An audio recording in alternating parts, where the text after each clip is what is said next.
Welcome back, once again, to the realm of Final Fantasy XIV, where today we're going to take a look at the final dungeon of 2.1. This was it. This is where you got the best crap in the game. I am, of course, talking about the Binding Coil of Bahamut. Specifically today, we're going to be looking at Turn 1. Now, a few things have changed in Turn 1 since 2.2 came out. Most notably, the first boss that we have to encounter here. Now, previously, back during 2.1, we had to only run each turn of Binding Coil once a week. You ran it once, and that was it. If you didn't get a drop, too bad. Now, since 2.2 has come out, you can now Duty Finder the Binding Coil. However, you still are forced to enter with your own group. You cannot join in with a random group of people, I suppose. Now, shortly after entering, you're going to be gifted with a cutscene, which I am, of course, skipping through. Now, for the Binding Coil, Turn 1 anyway, I would suggest coming in with at least a Paladin and a Bard. Everything else is kinda up in the air. So run your way down, where you'll find the first mini-boss of Turn 1, the Allagan Defense System, ADS. Now, the most important part of the ADS fight is to silence high voltage. He has a very specific attack pattern. He will do high voltage, then he will do an area attack, then he will do a directional attack, then he will do high voltage again. And that's about the size of it. As the fight goes on, a couple adds will spawn. Typically, the off-tank simply grabs them and holds them off to the side so they're not murdering everybody. But if you're not doing enough damage, you can have the DPS go and kill one or two of them before getting back on ADS. Now, Monk's Arm of the Destroyer does indeed silence. However, you have to be an Oppo form, which means you can't, though I can solo silence it, it ain't easy.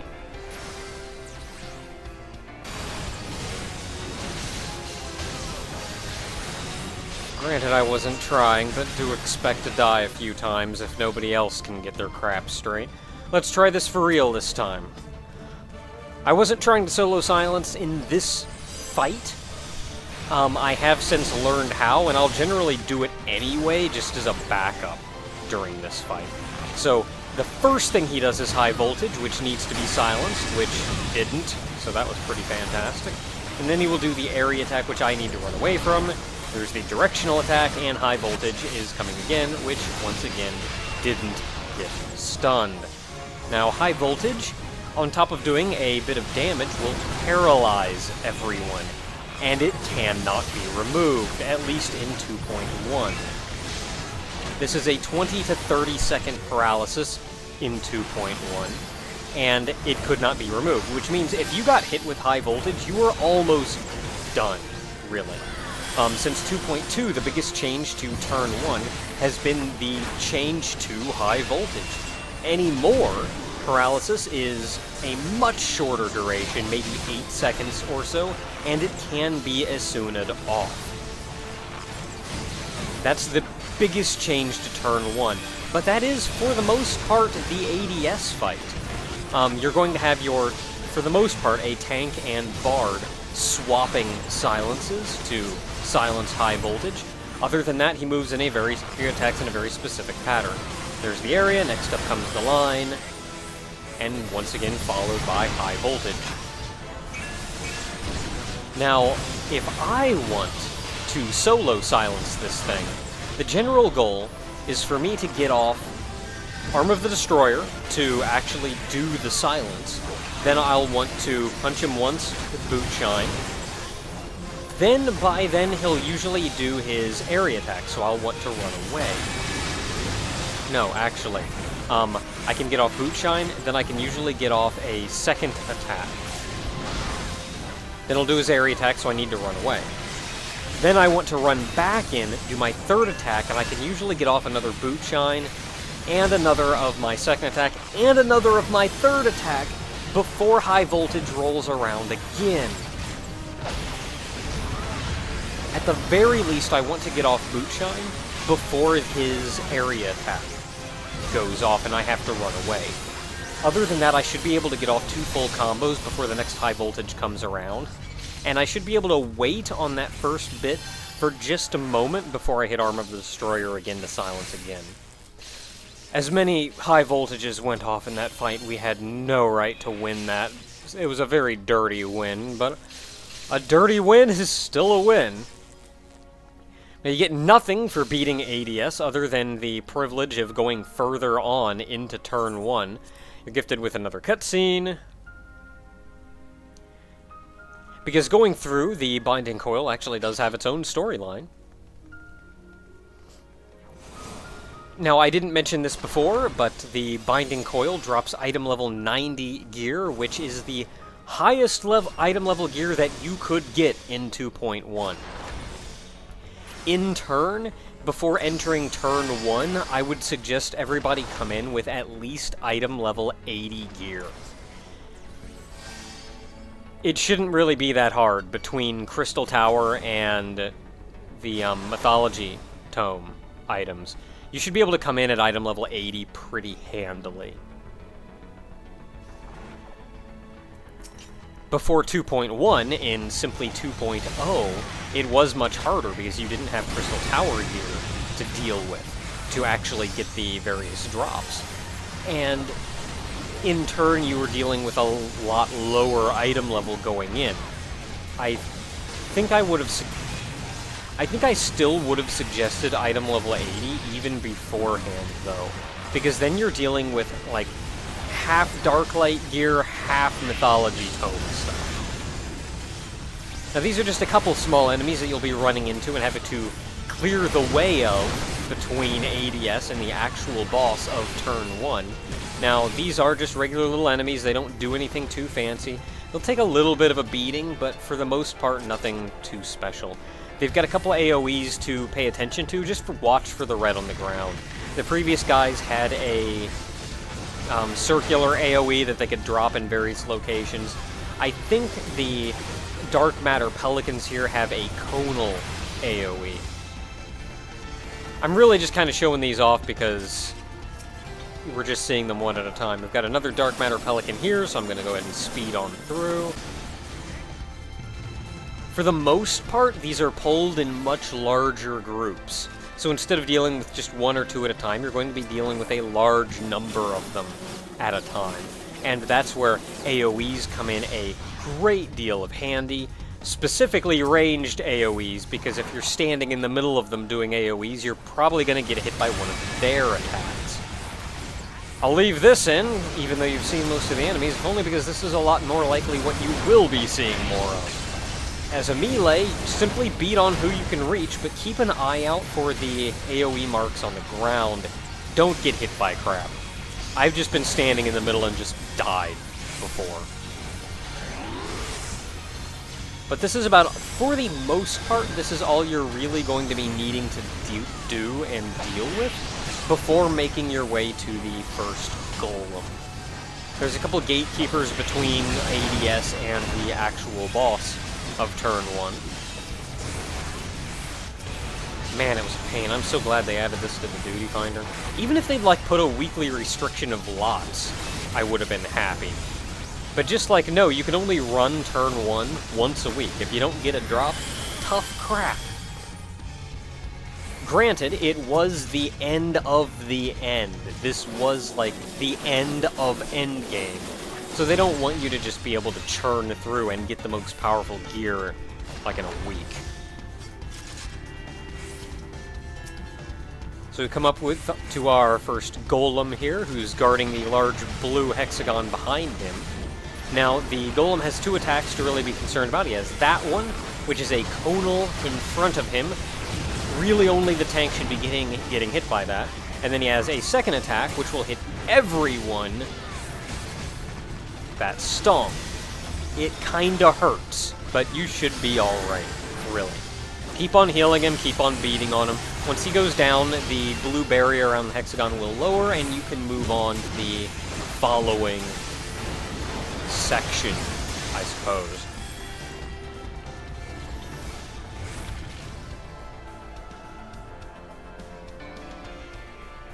Now the following section here has a couple more enemies, another large pull coming in, so we're going to be dealing with them rather quickly.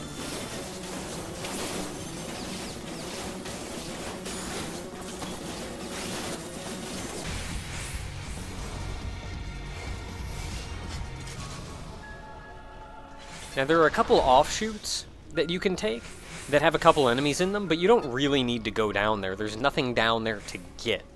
So you can skip by who you can skip by. Make your way to the second Dark Matter Golem, which stands right before you and the boss of turn 1. Now in all of Binding Coil there are 5 turns, and they do get progressively harder as they go on. I do believe turn 1 is actually harder than turn 2, and turn 3 is the easiest of them all. Turn 4 is harder than any of the first 3, and turn 5 is harder than even 4. Really, turns 1 through 3 can be sort of face-rolled, but 4 and 5 are the ones that require a great deal of effort. And that brings us to our first boss. Or I should say, the boss of the first turn. Now this snake is not to be trifled with. Quick rundown of the mechanics that he will do is, once he hits about 75% of his HP, he will split into 2 snakes. The off-tank needs to grab the other snake and haul him to the opposite side of the arena. They'll just hammer on them for a while, and your goal is to bring both of them down to as low as possible and kill them at almost the same time. You can do this by everybody focusing on one until it's at almost maybe 5% HP, and then everybody going to the other one and whittling that one down. You do this because once one is killed, the other one will enrage and start really wrecking face. Now, if one of the tanks happens to die, that snake will make its way back towards the other snake, and they will re-merge and really enrage. Also of note is this snake hits like a truck.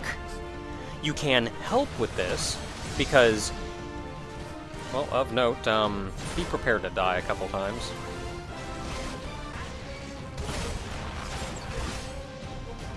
It's not an easy fight. For being the intro to turn 1, I'm surprised it's as difficult as it is. This is really a tanks and healers fight, though. But throughout the fight, you will also see tiles glow. When these tiles glow, if anybody is standing on one, a slime will spawn. You can feed these slimes to the boss to lower its offense some. However, you don't want to put too many stacks, you don't want to put too many on him. I'm not sure why. Usually I think it's just 1 or 2 that you put on it. That's usually the Bard or ranged DPS's job to handle that. The melee DPS merely needs to wail on him. Now, it's generally best to tank him between 2 hexagons. So if the one you're standing on happens to be the one that lights up, you can run off to another one that's not lighting up, because you want as few of those slimes spawning as possible. If you happen to spawn one by accident and you're not a bard or whatnot that is intentionally spawning one, kill it. They die pretty quickly. The biggest thing melee DPS has to worry about is his tail swipe, which is if you stand behind him, he will occasionally do a conal AoE behind him. Now, it is important to note, you can ease the tank's battle some by intentionally triggering that tail swipe as often as you can, because when he's doing that tail swipe, he's not doing another attack. Now, you saw the large burst of black, which means he's split, so get the crap away from him. Get away from them so you don't get hit by any rampant AoEs or him swiping at the off-tank or whatever. Now, normally I follow the main tank, the same, because the though one splits off, the initial one you're targeting stays put, and you stay targeted to it. Usually I follow that one, but I think we'd agreed here to follow this one instead. So we go over to this one. I'm intentionally standing behind it, so I can trigger the tail swipe as often as possible. But other than that, I'm just beating on him and whittling him down. In fact, looking around, I don't see any other DPS on this one. So I'm actually thinking that the Dragoon, we did have a Dragoon in the party, didn't we? Yes, we did. I'm thinking the Dragoon is actually on the other one. Now, splitting DPS, as we did here, is another plan, is another strategy that you can do. You can focus one down, then switch to the other, focus it down. You can split your DPS and try to get them down at about the same time. Now, I don't know if I was cranking out more DPS than the Dragoon, or maybe if the ranged DPS was focusing more on mine than the other one. I don't know. But we are whittling this one down a little bit faster than the other. Now, again, I will add, these things hit like a truck. The easily the most common way to die and lose this fight is for one of the tanks simply not be able to keep up with the damage, and one of the tanks die. If one of the tanks die, you can try to kite the enraged dude around, but now since we're nearly killing mine, I've stopped doing attacks and I'm just auto-attacking. So I'm trying to let the other guys catch up, but I'm still trying to stand behind him to trigger the tail swipe.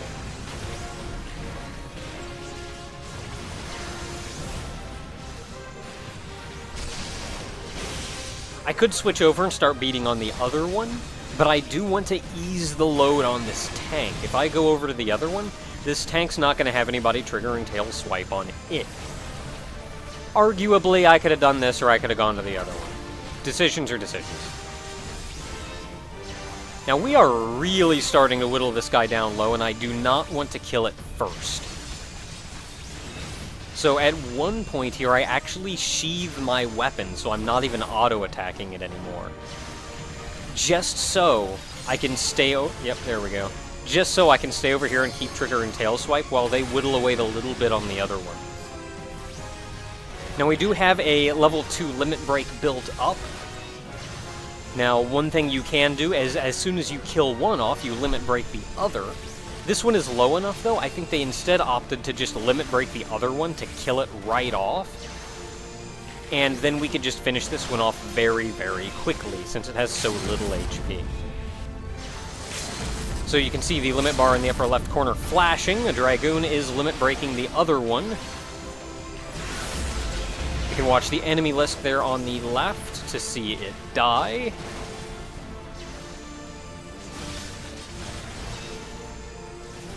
Well, it should be dying here soon, goddamn.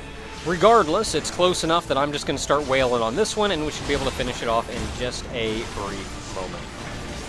And that right there is the end of the Binding Coil of Bahamut, turn 1. For being the first turn, for being your first encounter with the Binding Coil, it's a really difficult turn. But again, this mostly comes down to the tanks being able to really take a blow, and in turn, if anybody's going to be over-geared for this, I think it should be the tanks. The healers really need to be able to keep up with the healing as well. It's mostly tanks and healers in this fight, and then it's the tank and the bard silencing against ADS. Those are the biggest problems. Also, the off tank needs to be just as good, not just the main tank. So main tank, off tank, healer, healer. DPS just really need to wail on stuff, and the bard needs to know how to feed. But that's it. That's the Binding Coil of Bahamut, turn 1. So now that we've started into the Binding Coil, next up is going to be turn 2. Unless I feel like doing something else first, because there is more to do.